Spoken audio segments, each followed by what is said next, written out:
Magandang hapon po sa atin lahat. Tayo po ay narito sa Sitio Paubay, Purok 6. Tayo po ay pupunta kay Ginoong Marshall Quinto, isang senior citizen. Siya po ay mayroong karamdaman sa kalusugan. Atin pong interviewin kung ano po yung kanyang mga nararamdaman. Narito din po ang kanyang asawa para po dun sa aking mga tanong na tungkol sa kanyang kalusugan. Nanay Silya, ilang taon na po si tatay na nasa ganitong karamdaman? 6 na taon po.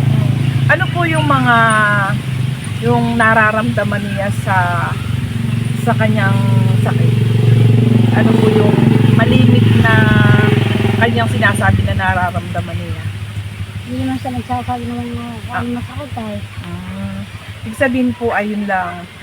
Pero sa mga pagdumi po niya ay nagiging problema mo din. Talagang hindi na niya kayang mag-anong mag-isa. Nag-ano na napunta lang sa Diaper. hindi. Hindi pa siya nag-diaper. Hindi pa po. Napunta pa po sa CR. Hindi, CR. Pag merong butas ay dinala napunta. Pero kaya pa po niya mag-isang pumunta doon sa butas. Hindi na. Ay, ano po pala yung mga maintenance na kailangan? Wala pong iba. Wala iba. Yun lang po. Ay, ano po yung mga, ibig sabihin, ano pa yung mga, Merong sakit sa gid na rito ang katawan niya. Hindi lang sabi. maaari po, hindi naman nakaka-emeksiya. Kaya po kami ay nagparito para po makatulong ng kaunti buhat sa Lorna's TV.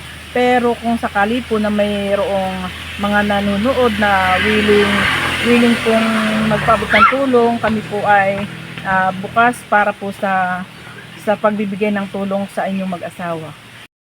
Kami po ay mayroong kaunting maibigay na tulong dahil po kami ay bago pa lamang. Kaya po sana po ay pinapanalangin ko na sana po ay patuloy siya pang gumaling sa kanyang karamdaman. At kami naman po ay willing pa rin magbigay ng tulong kahit sa abot ng aming makakaya. Salamat po sa binigay niyong tulong sa amin kahit paano merong makain.